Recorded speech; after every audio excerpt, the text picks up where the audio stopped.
falch dad ac edddas, y bothori yn ysbyty. A telwch y drefn newydd y byd. Croeso I Teledu Hub Hanwo. Hello everyone, how you doing? Alright, got some interesting stuff for you today, a little bit different from the last video. We're not talking UFOs today, we're talking Wales, boyo, yes. Not the things that swim in the sea, the country. Yes, as an article has appeared in Senedd Cymru, a new service by the people of Wales for the people of Wales. Yes, and it is a report on something. I didn't mention this in a previous video, and I've been meaning to make a video on it for a while. I mean, the New York Times thing got in the way. I'd done it earlier, but this is the article anyway. It's the independence debate needs a dose of honesty, but it's unlikely to come from inside the Senedd. Right, what's this about? Well, there's been a historic debate in the Senedd Cymru, that is the Welsh Parliament. That's this is the you may have remembered many. I think it was in the 90s. There was a big debate about whether there should be parliaments for the constituent nations of the UK, and in the end they decided there was one. So the Scottish Parliament was opened up, the Stormont government in Northern Ireland, and the Welsh Assembly, which later became the Welsh Parliament. I don't know. They changed its. I don't know why it changed its name. There's something. I suppose there's supposed to be a difference between an assembly and a parliament. It's something to do with devolution. And when I was sort of 19 and 20 years old, it'd have been right on. I'd know everything about it because I was a Welsh Nationalist. I was for a few years. But anyway, I'm not anymore. I'll explain a bit more about how that happened and why I'm not. As I go through this video. Hope you'll find it interesting. It's a bit different from my usual stuff. But anyway, this is an article by Ivan Morgan-Jones from that particular publication, and he says here he was reporting on what happened last Wednesday, this debate. And I'll read it out. I'll put on a Welsh accent when I'm reading and talk normally when I'm not. And I say normally, but I actually used to have a Welsh accent because I come from Wales. And of course, I could hardly be Scottish with a name like Emlyn Jones, could I? Yes, Wednesday saw the Senedd debate in independence for the first time. Yes, first time ever. That's true. Independence for Wales has never been discussed before in the Welsh Parliament. It's odd, isn't it? When you consider it sort of like, I mean, the devolution which created the Parliament in the first place is sort of a cornerstone of the whole thing, isn't it? It's a bit like going to the Vatican and saying, well, we've never prayed before, but we're going to do it today. Yeah. Anyway, Plaid Cymru put forward a motion arguing the right to call a referendum, and that should reside in Wales. The motion arguing that the right to call a referendum should reside in Wales and not Westminster. That's interesting. Well, Plaid Cymru, it used to be called Plaid Genedlaethol Cymru, the Welsh Nationalist Party. Plaid Cymru just means Party of Wales. It was founded in I think it was, what year was it? I don't know. It was by Saunders Lewis was one of the guys that founded it. I should know this. Let's just have a look at it. I'm gonna have to look it up. Yeah, I'm not gonna make it so obvious that I'm editing it. Yes. Founded in 1925, yes. Won its first seat in the Parliament in 1966. And it is at the moment, it holds 40 Welsh seats in the UK Parliament and 10 of the 60 seats in the Welsh Parliament. Right. So it's quite it's a major party in Wales, major party. Saunders Lewis was this Welsh nationalist. He was an early Welsh nationalist, and he actually ended up doing radio broadcasts in the Welsh language for the first time ever. Interesting story behind that. But the idea is that there should be basically a unilateral declaration of independence. That's what they're saying. So it's similar to the Catalonia situation. Hope it doesn't go the same way. It probably won't actually. What I mean by that is it descended basically into civil war. But the motion arguing for the right to call a referendum should reside in Wales. So basically, the Senedd itself, the part of the Welsh Parliament, could unilaterally decide to call a referendum, which they won't do because they lose right now. But it's just a kind of principle. Whether this was a historic occasion or not, as Plaid Cymru claimed, will probably depend on whether Wales's independence movement goes on to achieve real constitutional change or fizzles out. Yeah, that's, I suppose, is true. I mean, the thing about independence in Wales is not a major thing. It's very different from, say, Scotland, where it's a much bigger deal. Um, and it's indeed in Ireland in the 100 years ago, during the creation of the Irish Free State. In Wales, it's been very different. There have been Welsh nationalist movements going back all the time, going back to Owen Glendower, which was like in the 13th century. But still, it's never been. It's never. I don't think it's ever been like a major thing in Wales. At least not in the same way as it is in Scotland. Even though, of course, it's been a thing. I used to be part of that thing. I mean, by the time I became a Welsh nationalist, I'd left Wales. I still am an expatriate taffy.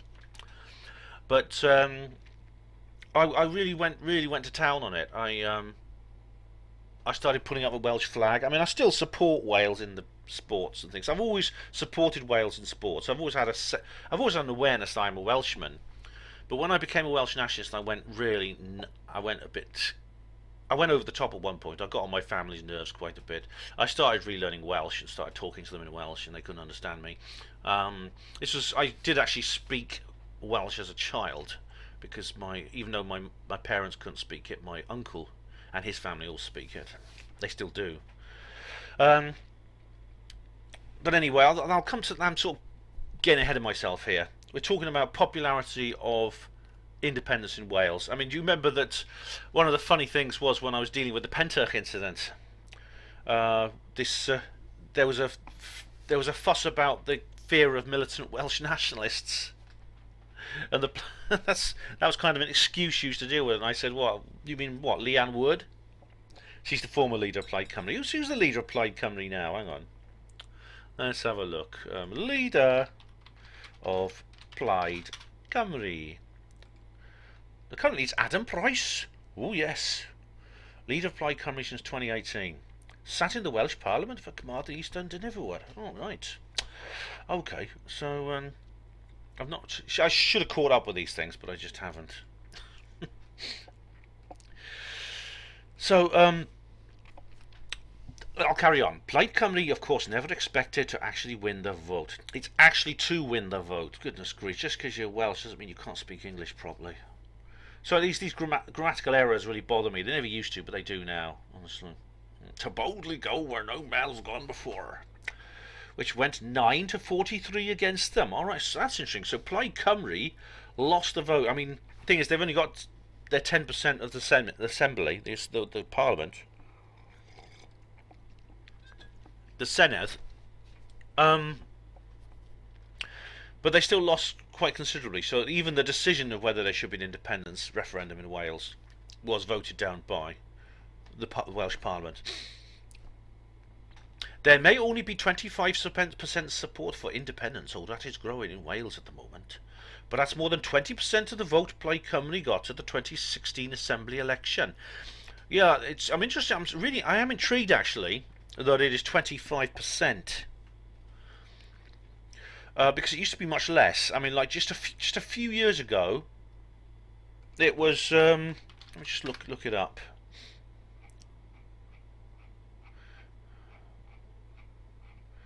Oh dear. I'm sorry I have to look things up while in the middle of doing a recording. Sorry about that, guys. It is in this particular. It was 2014. Back in 2014, it was just 10 to 15%. Now it's 20 to 25%. So it's risen. The desire for Welsh independence has risen. Why is that, eh? Why? Oh, well, I'll come to that in a minute. I think I know why. There's a cross-party campaign called Yes Cymru. However, will perhaps be rather less keen to see Plaid Cymru attempt to take complete ownership of the independence issue. All right. So they're basically saying that Plaid Cymru and the independence issue should be synonymous, and this cross-party campaign doesn't want that to happen. They say you don't have to vote Plaid Cymru to be in favour of Welsh independence. Unlike in Scotland, the growth of the independence campaign on a party political level is complicated by there being something of a party political split between Wales's languages and cultures. That's right. It's important to realise about Wales is Wales has internal political divisions and cultural divisions. As you know, there are two languages in Wales. Welsh and English, two official languages. There There's also a lot of others which are not indigenous, and that's a story for another time. But it's kind of like there's always been a division between these two cultures. Basically, the further north and east you go, you get more people speaking Welsh as their first language and who are involved in agriculture. The more south and eastwards you go in Wales, you get more people speaking English, at least as their first language, although a lot of them speak Welsh as a second language, more now than ever. And they're more likely to be involved in industry, things like that. Although not so anymore. It's as I said before, like the Conservatives actually made in the last election, as you know from the video I made, the Tories really swept to power in several constituencies in the South Wales Rust Belt, which is a big blow for Welsh Labour, actually. Anyways, he carries on. Beyond the occasional breakthrough, Plaid Cymru have struggled to win outside of Fro Gymraeg, partly because of their close association with the Welsh language and cultural nationalism. That's right, you see, Fro Gymraeg means the Welsh-speaking community, which really refers to these areas I refer to. They're rural, they're agricultural, they're in the north and east of Wales, the north and west of Wales. They are Welsh speaking. This is where I came from. I came from that side of Wales. Welsh Labour, meanwhile, have over 100 years dominated Welsh Wales, the mainly Anglophone industrial and subsequently post-industrial communities of the southeast. That's right. It refers to the Welsh Wales, refers to the other Wales, which is the one I don't come from, which is it's like the way you get the miners and people like that in the south. And the big, they used to be the world's most, for its size and population, one of the most prosperous and productive industrial areas in the world. I mean, it's in the 19th century, the Bristol Channel, as the English call it, we call it the Severn Sea. The Severn Sea in the 19th century has been compared to the Persian Gulf of the modern day because of the coal. In the days before people used coal instead of oil. That is before, at least it would have ended there if Tesla had had his way. But I'm digressing. I'm going back on one of my other videos now. Anyway, let's stick to the topic in hand, Emlyn Jones. If it is to get over the line of the independence movement, it may therefore require a large amount of support from people who will still feel that the Labour Party is their natural home. Oh. Support from people who feel that the Labour Party is still their natural home. What else do many people who are staunch Labour voters believe? What else do they believe? I think you may know where I'm going with this. Some of you who know me well. This is going to be a tough nut to crack because the independence campaign needs to be both cross-party and have political representation in the Senedd to get very far. What makes it more? I haven't actually produced this entire article verbatim. I've just produced some highlights. But there's a long paragraph here about the fact that they're a bit uncertain about what an independent Wales would be like. There's no real provisional Welsh government with a provisional state and constitution as such. There were attempts to make them. I mean, in the early days of the 20th century, the Plaid Cymru and the Welsh Nationalist campaign, there were attempts to model Wales on Denmark. Someone thought that Wales could be like Denmark. They're both countries of a similar geographical size, similar economies, things like that, and that if they made Wales like Denmark, it would be successful. But I don't think you hear much about that now. But anyway, so I think this is a lot of people may think, well, if Wales is independent, what would it be like? And I mean, it's once you start thinking about that, you have to start thinking about its relationship with the rest of the UK, rest of the British Isles, and with the European Union and other countries and things like that. You've got to think about its military and defence policies, and then you start getting into the Brexit situation. Only it's probably even worse. I mean, you're dealing with backstops galore. And so what they've done is a lot of them just simply they've decided just to leave it to one side, leave that entire question to one side for now. Which you can't really do, I suppose. And it is possible, of course, that the Welsh independence debate won't ever get beyond this hazy level of political discourse, because there's no real political incentive to do so. Well, yeah, but there has to be if you're going to take this idea seriously. if it's going to be hazy and stuff like that, it's not going to be. It's going to be. People are going to look at it and think, well, you say you just want independence, but you don't really know what it's like. And oh God, I'm sounding like a bloody Ramona now, aren't I? I'm playing devil's advocate here because I'm not, as the title of this video says, I'm not a Welsh nationalist, not anymore. I'll explain why in a minute. The Yes campaign in Scotland went into great detail about what an independent Scotland would look like, and lost. The Leave campaign in 2016 emphasised a few vacuous slogans and won. Rubbish! Rubbish. Well, that's actually a misrepresentation of the entire situation. People on the Leave side of the debate knew exactly what we were doing. I think we knew exactly what we were doing. Because Britain had already been an independent nation before it was absorbed into the EU. It did not join the EU. It was slowly tricked into it, slowly, slimily and slithily. Said, "Come a little bit further, just a little bit further. Come on, okay, you stop there. It's all right. It's not a federation. You're still free. Just take another step. Yes, that's great. Okay, stay there for a minute. Right, one more step. Things like that. Okay, that's the difference." Now, the history of Wales is very different. It goes back the history of Wales is much older than that of the EU. The relationship between Wales and the rest of the UK goes back much further. Even predates the UK. It goes back into medieval and even pre-medieval times. I mean, Wales essentially, what created Wales essentially was, you could say it was the Roman Empire. Although Wales didn't exist as an entity until after the Roman Empire, it became a place where, certainly I think in the early Middle Ages when the Roman Empire ended, when the Romano-British culture gave way to the Anglo-Saxons, which, the interesting thing about the Anglo-Saxons, and it's very politically incorrect to say this, but there's been some, I watched these programs called Britain BC and Britain AD, because there's always been this idea that English people are basically immigrants. This is where you get this idea, we're a nation of immigrants because the English were immigrants. I mean, and there's this idea that there was mass immigration at the end of the Roman Empire into Britain from the east, from the continent, and it's understandable that people would think that because you get you suddenly have people speaking a different language, a Germanic language, the English, which is related to languages on the continent. You see them today in the form of Frisian and things like that.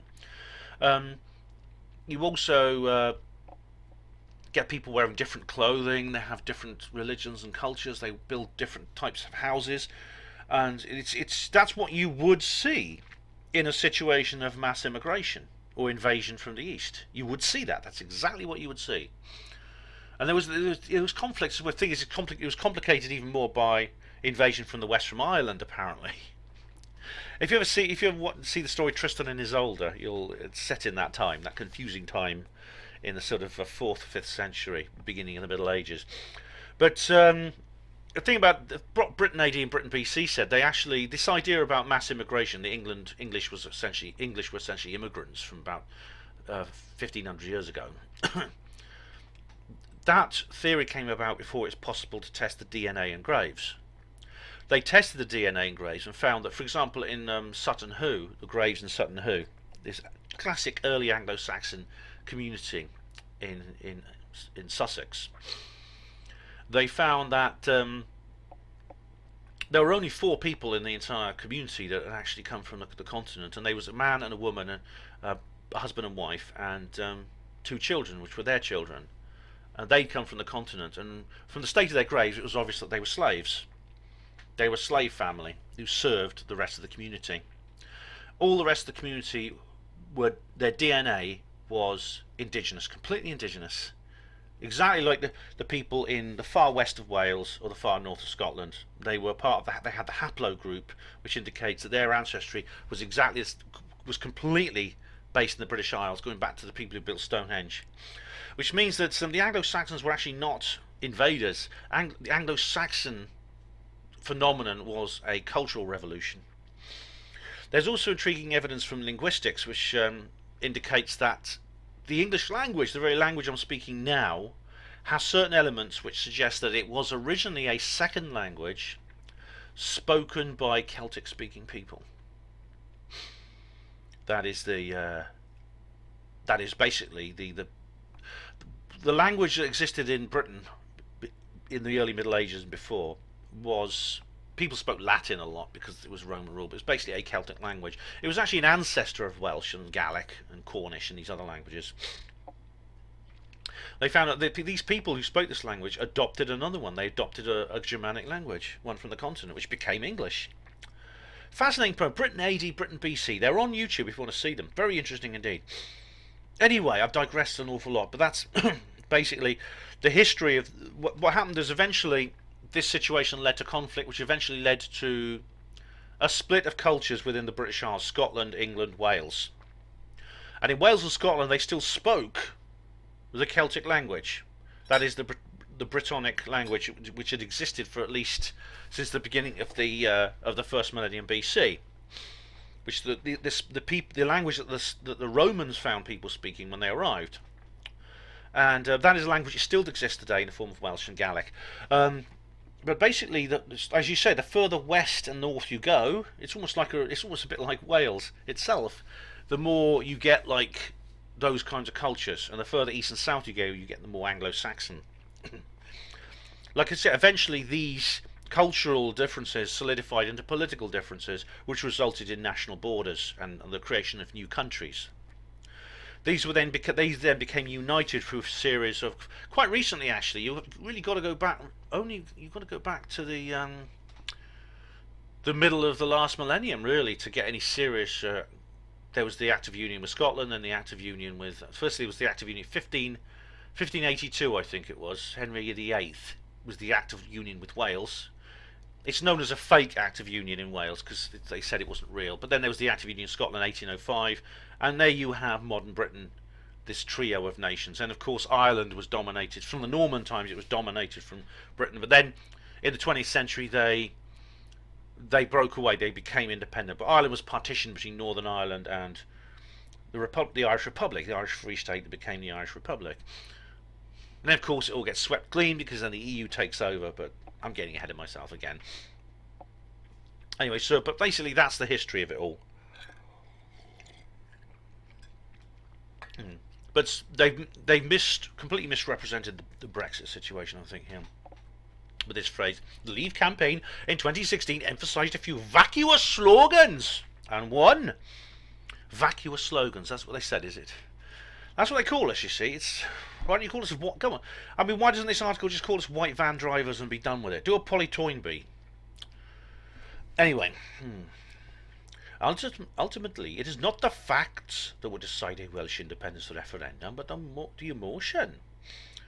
The No campaign will, if they have any sense, emphasise the emotional ties holding Britain together. The Yes campaign will, if they have any sense, emphasise the divide between the people of Wales and an out-of-touch elite in Westminster. Well, I mean, the idea of an out-of-touch elite in Westminster, you don't have to live in Wales to have that idea, do you? I mean, basically everywhere in the country has that feeling at the moment, apart from Westminster. But of course, there's an elephant in the room here. They're not actually mentioning, is it? A big blue-flagged elephant in the room. A blue flag with stars on, which they're not talking about. The promised land. Ooh. The truth of the matter, of course, is that Wales could survive perfectly well as an independent state. The Armageddon prophesied by the Conservatives would fail to materialise. That's wonderful. That's like a that's like a chapel preacher. Alcohol is effluent from the sewers of Babylon. You get these characters in Wales. Wales is like a big hangout for sort of nonconformist Protestantism. The chapel, that's another part of Welsh culture, is the chapel communities.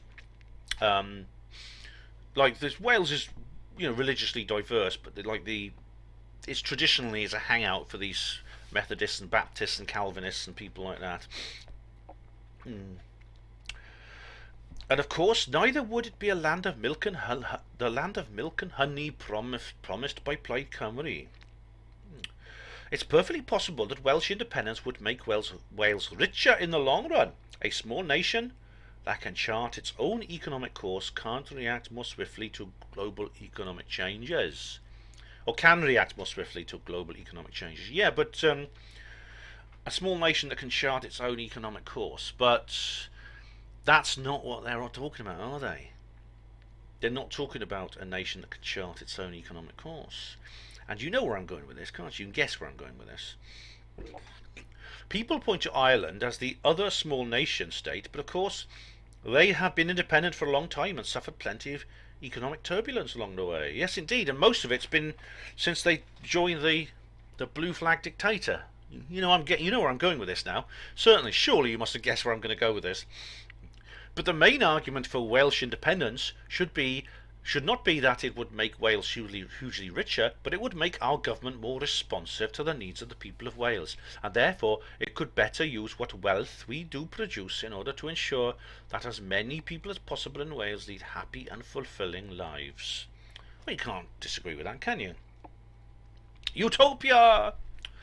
But while Plaid Cymru and the Conservatives gave us two perhaps unrealistic extremes, the middle ground point of view espoused by Labour was scarcely any more credible. Wales? Being incredible? Being non-credible? You can't believe it. Who'd thought it? While at pains to emphasise that they are unhappy with the status quo, they also promised that Wales's future lay in a reformed UK.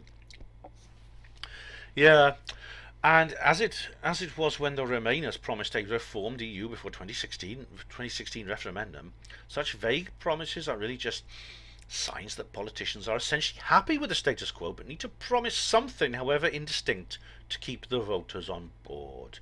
You know what? That paragraph, that sentence, is actually it's the best thing about that article, actually. It's not a very good article. There's some good bits in it.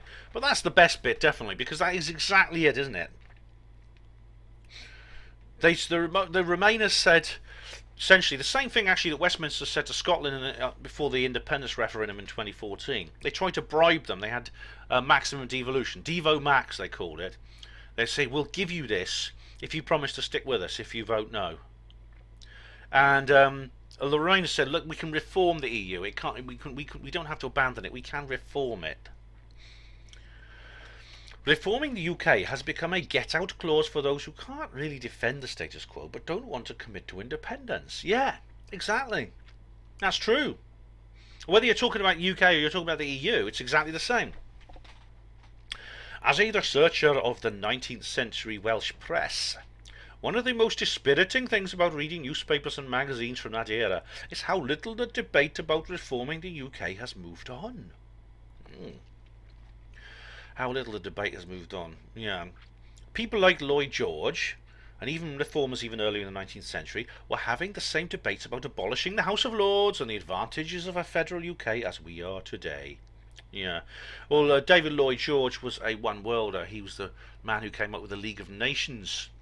And at the Paris Peace Conference, so-called, that's very Orwellian, isn't it? Peace Conference, in 1919, he was desperate to push through his League of Nations, which is like the UN, basically embryonic world government.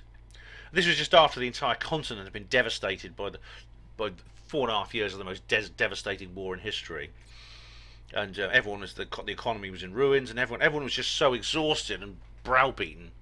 They went along with it. It's like torture, you know. They beat the crap out of you for half an hour, and they say, "Do you want to confess to being a witch?" It's that sort of thing.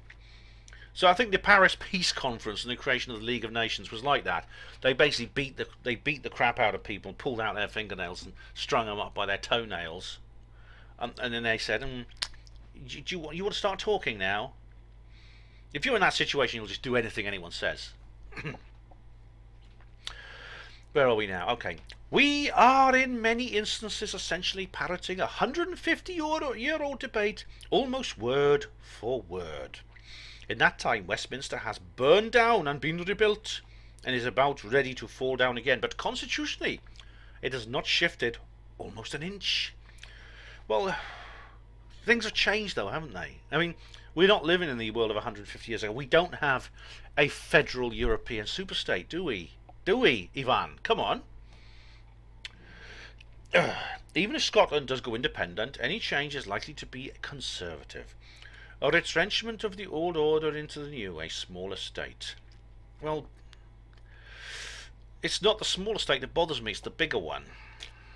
I think this guy is not actually saying what we need to hear here, and he's not including the most obvious problem.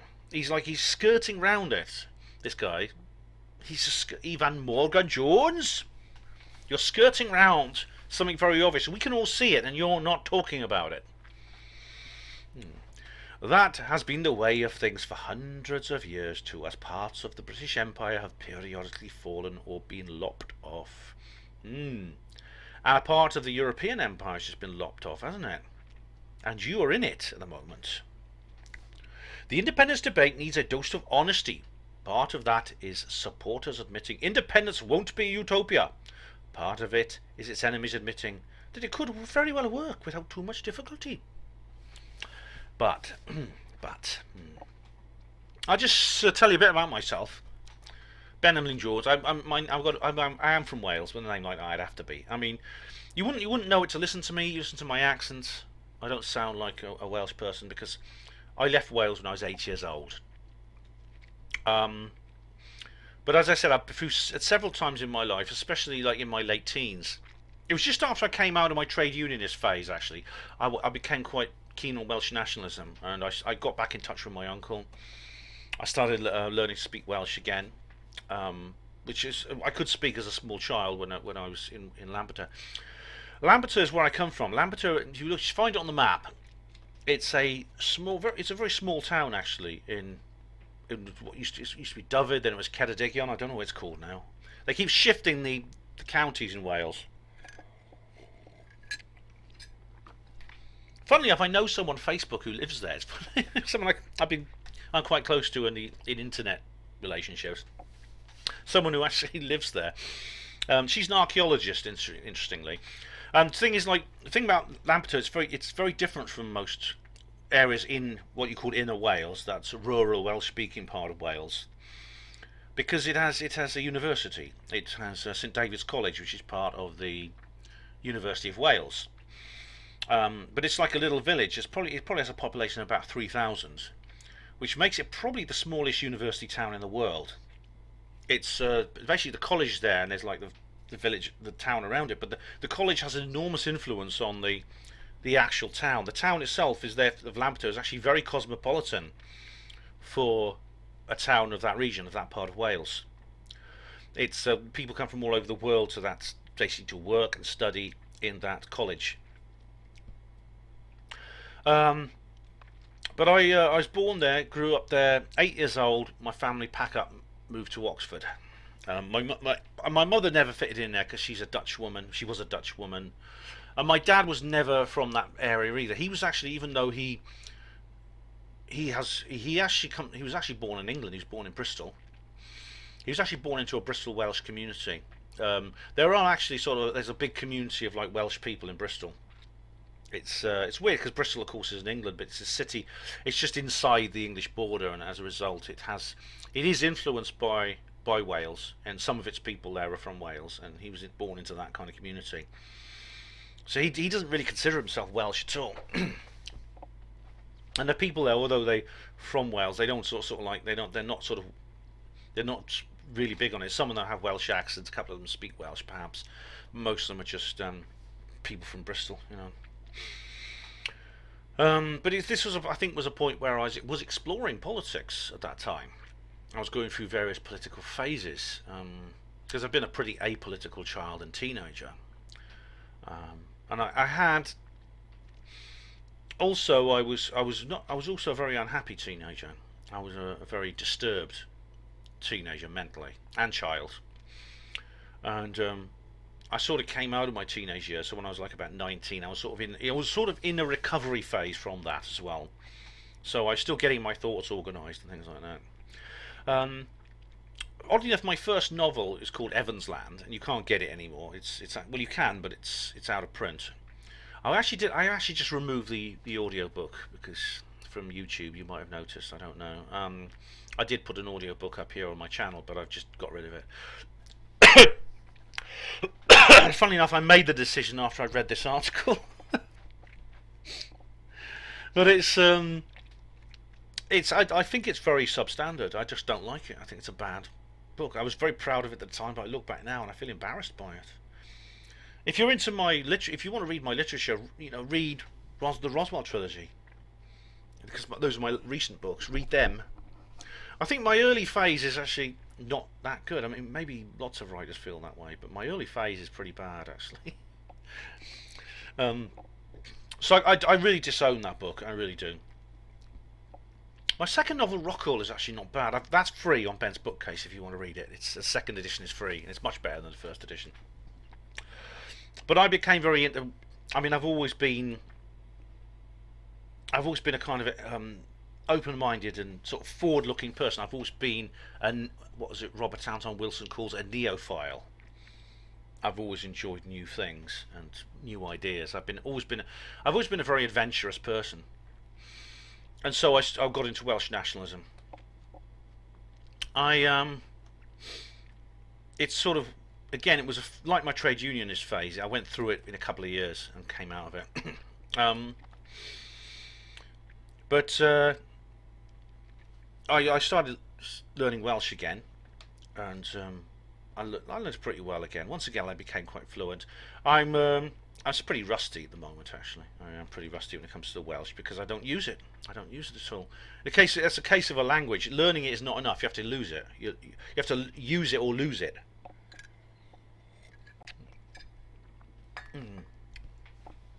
But then, of course, I think there's this change in the attitude in Wales towards independence. That is the nationalist sentiment that's gone up from 2014 to now, 6 years. It's gone from 10 to 15%. Now it's 25%, 20 to 25%. And why is that? Is it the COVID-19 lockdown and the government's handling of it? Is it various tax issues? I don't know. Is it industry? Is it economy? I suspect the issue here, the issue that the Ivan Morgan Jones won't mention, is Brexit. He hardly refers to it in his article. When he does, he refers to it quite. He seems to have an awareness of some of the issues associated with it, but this is an important point that I think a lot of Welsh nationalists don't want to deal with. I mean, my book Evans Land, funnily enough, is a satire of Welsh nationalism in a way, and it's a similar situation. It's about Wales being controlled by an outside force. It's another kind of alternative parallel world, futuristic kind of thing. Yet that it's not Britain that's doing it. It's something beyond that. But I just want to read a quote here by Jill Evans. Now, Jill Evans was a Plaid Cymru MEP. She's not anymore, of course. Yeah, she's lost that cushy job in Brussels, going to the opera and eating caviar and going on the Eurostar. That's all over now, Jill. You've got to get a proper job. But she says this. What's the entire quote? She said, Wales can be a productive, independent member of the European Union. An independent member of the European Union. Just listen to that phrase, an independent member of the European Union. It's just such an unbelievable contradiction, that phrase, that the fact that people don't see it, it's like in 1984, Eurasia is our ally. Oceania is at war with East Asia. It's like that. It's black-white. It's doublethink. I mean, I can't help thinking that since Brexit happened, they may be trying to do this. They may be trying to break Britain up into its constituent parts. So the UK will become the former UK, and that the constituent nations, at least Wales and Scotland, will go back into the EU. They'll be sucked back in. This is obviously the European Union is so important to the New World Order. It's absolutely crucial, and this is because they're obviously following the Stalinist model. Now, this is called the two-stage process to world government. What you do is you first create continental superstates. If you want to have a one world government, you create continental superstates first, and you establish those, and then you merge those superstates into the one world government, rather than the one-stage model, which is simply taking the nation states into the one world government in a single step. The two-stage process was first proposed by none other than Joseph Stalin. Very, very illustrious background, eh? I think there was a time when I would have been on the edge of my seat with this debate in the Senedd Cymru. I would have been absolutely riveted to it, because I was so into this sort of thing back in those days when I was a Welsh Nationalist. But today, you know, I'm not terribly enthused. As you know, I think I explained this in my last video, that I actually abandoned this project that I'm doing now to deal with the New York Times UFO video, to do that one, to do the live stream. That like superseded this whole issue. Whereas if I'd been 19 years old, this would have come above everything else, because I wasn't interested in UFOs. I was interested in Welsh nationalism. Now it's the other way around. So I'm not terribly enthused by this whole thing. Now, what happened is I predicted before this debate took place that it would simply be a toss-up between unionism and federalism. That is the difference between staying in the UK or joining the EU. Because the thing is, Welsh nationalists, quote unquote, today are primarily federalists. Even my uncle is a federalist. Federalists in Welsh politics means they want Wales to go from being a constituent nation of the UK to being a member state of the EU in a single process. And you see this with other things. You see this with Catalonia. Catalonia wants the same thing. You know, those brave people fighting in the streets and doing their referendum against all odds, and Carles Puigdemont being jailed for what? To become a chattel of the European Federation. And so that's really what the issue is nowadays in Wales, and indeed I think it seems to be in Scotland, if Nicola Sturgeon can be believed. She's essentially saying the same thing. It's unionism or federalism. And federalism is what passes for independence these days. It did with Catalonia. The only real nationalists I've come across in Europe at the moment are the Venetians. Have you seen the Venetian nationalist movement? It's very militant. There was a guy who made a makeshift tank out of a tractor. It's quite funny. But it's funny on the surface, but they take it really seriously, and the Venetians above all else understand. They understand this issue in a way that other fake nationalist movements across the country don't. And I mean, it's actually astonishing when you look at Ireland now. You know, just less than a century after the Irish Free State was formed, and that was a culmination of an 800-year battle for their sovereignty. They're signing the Lisbon Treaty. They're being sucked into the European superstate. And the Irish nationalists, I mean, people like Sinn Féin and that, they go, oh well, it's just the EU. We're still independent in the EU, aren't we? No nation that joins the European Union is independent. You're less independent than say Arkansas is from the United States of America. Any person who is patriotic and supports the sovereignty of their nation, no matter what that nation is, must never ever join the EU. Never. I can't believe Turkey wants to join now. Bloody hell, there's only a tiny little corner of Turkey that's in Europe. Oh god. They shouldn't. I mean, they really shouldn't. The whole situation with Russia actually in Ukraine, I mean, a lot of it went on for so long and became so brutal for a while. I mean, a plane was shot down at one point. That little war in Ukraine that took place a few years ago, what triggered that was basically a division within Ukraine because Ukraine applied to join the EU. So I mean, I am actually not a flag-waving kind of anti-independence person, even though I'm not a Welsh nationalist anymore, I would say to the people of Wales, of which I still consider myself a part, even though I don't live there and haven't since I was 8 years old. I'm not a flag-waving, sort of Union Jack-waving, rabid unionist. I'm not. I think if I would support Welsh independence, if it was Wexit, that is real independence, where the Welsh says we want out of the UK and the EU. If they want to do that separate from England and Scotland, I would be 100% behind them. I really would.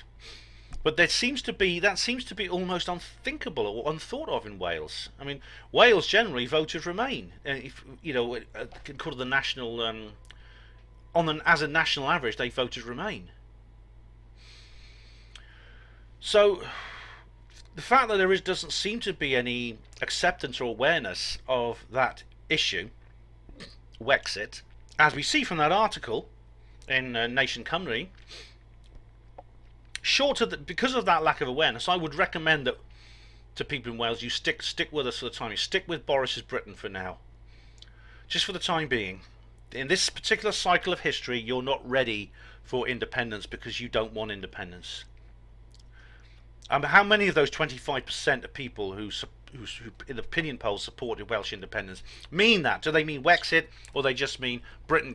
Wales jumps out of the UK fire frying pan into the EU fire. How many of them actually? How many of them actually really do understand that? Oh, so I'd say stick with Boris's Britain for now, until this has been sorted out. Now, some of you won't like what I'm about to say, but it's true, I think. And I'm speaking as an insider now. I'm not on an ivory tower preaching down. Wales and Welsh culture and Welsh politics is hampered by a delusion. It's disarmed by a falsehood. And it's the very same falsehood that also disarms Scottish and Irish politics and their culture too. The general feeling in Wales, as it is in Scotland and Ireland, is it is physically impossible for our country to have any foreign enemy at all other than the bloody English, boyo, the bloody English. The laws of the universe prevent Wales having any other foreign enemy. The bloody English. You go there. You see the same in Scotland and Ireland, don't you? The bloody English, the bloody English. It's like these people have come through a time warp.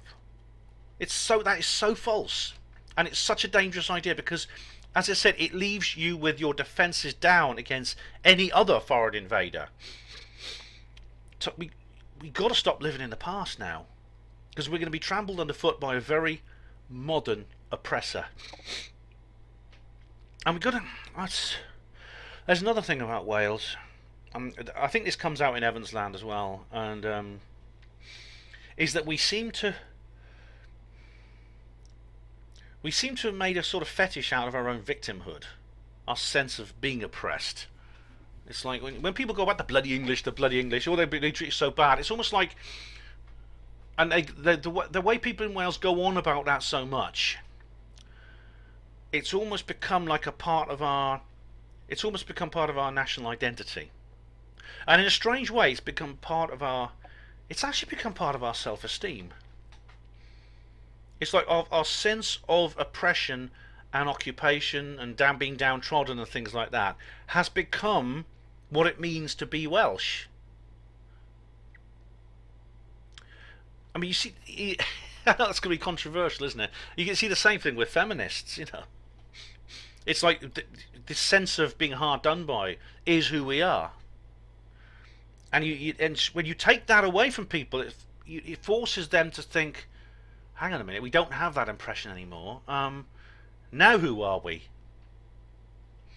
You see the same thing, of course, in Scotland and Ireland. You see this too. I mean, if you ask an Irish person or a Scottish person, say Irish as an example, where's their national identity? You get what you get. You get you get like pictures of like starving children in the famine, and you hear whelan pipes playing in the background. You get these little vignettes, and again, it's the it's that thing. It's the bloody English, and in some perverse way, it's almost like we're proud of it, as a nation is. When someone has their sovereignty and they have their national identity, they're proud of the things that give them that national identity. So we're proud of the fact that whether it's fair or not, we believe we've been downtrodden, and that's something you've got to get over, because being a victim, being a victim to the point where you start to identify with your own victimhood is not healthy. Because for the reason is, if it becomes part of your identity, then when it's taken away, you have to find a new identity. And it's time for I'm going to get hate mail for this. It's time for Welsh people to get away from that, get their heads out of that attitude, get away from their sense of victimhood, their sense of being hard done by.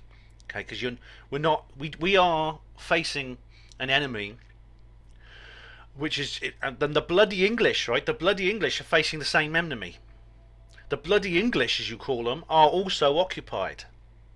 They're also controlled by this invader.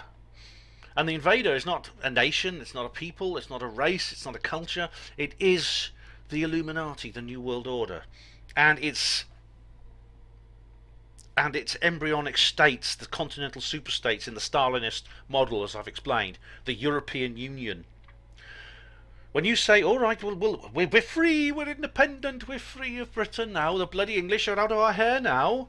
Oh, who are we now? I don't know. There's this thing called the European Union. There people are saying we have to join it. Let's join it, shall we? Yes, it's very good for trade. And of course, that's the thing. You see, while clutching for a new identity, you don't know who you are. What are you going to do? Without knowing who you are, without having a new identity, you're just leaving the drawbridge down for any, these suited bureaucrats in Brussels to walk in and said, hello, we wonder if you need any help. European Central Bank, have a loan, Oh, have the euro, have your new, you can't work out what currency you have the euro. So I think that's when I stopped being a Welsh nationalist. It was probably only, like I said, maybe a bit longer than when I was a trade unionist. I said when I was about 21 or 22, I'd sort of gone out of that phase. And again, I was apolitical then for another so many. I won't tell you exactly how many, because I don't want to say how old I am.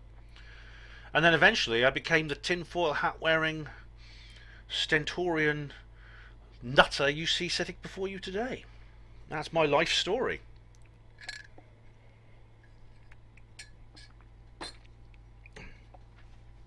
Anyway, I want to. I hope I haven't insulted my fellow countrymen, but I'm not going to say that, because I have insulted some of you. Some of you are going to feel offended by what I said about you, about what I said about Wales, and indeed, this sort of comes out in Evans land a bit, I must admit. But I'm sorry if you feel offended, but it needed to be said. I think it needed to be said, because I happen to think it's true. I happen to think it's true. But I mean, I'm not saying these things in a negative sense. I want to be positive here. I want to say to the people of Wales, we can discover a new identity. We can be something that is not British if we wanted to, and not European if we wanted to. We can be part of Britain geographically and be part of Europe geographically, just like we say, the Brexiteers say. But we don't have to be ruled. We can be free as a historic nation, because Wales is a historic nation. And that's what I hope. That's what I hope you will be. Rather than being offended and upset at me, or when you've got over being offended and upset at me, you'll think about the points I've made, and you'll do something towards producing a new Wales, a free Wales in the post-Illuminati world, because that's something we need to face. And I believe Wales can be a land of milk and honey, to quote that article, just like the whole world can be. So, thank you very much, all of you. I'm not. If you don't hear from me for a while, well, that's because I'm in Newcastle. Do get to Truth Seekers Northeast if you can. If you're watching this before I go, before the 1st of August, I'll be doing a talk about zombies. But I will record it anyway. But you may not see any uploads from me for a week or so because of that time I'll be away. But thank you very much for watching this upload. It's been good. I've enjoyed it. Appreciate your attention. Hospital Porters, pride and dignity. Stop the New World Order.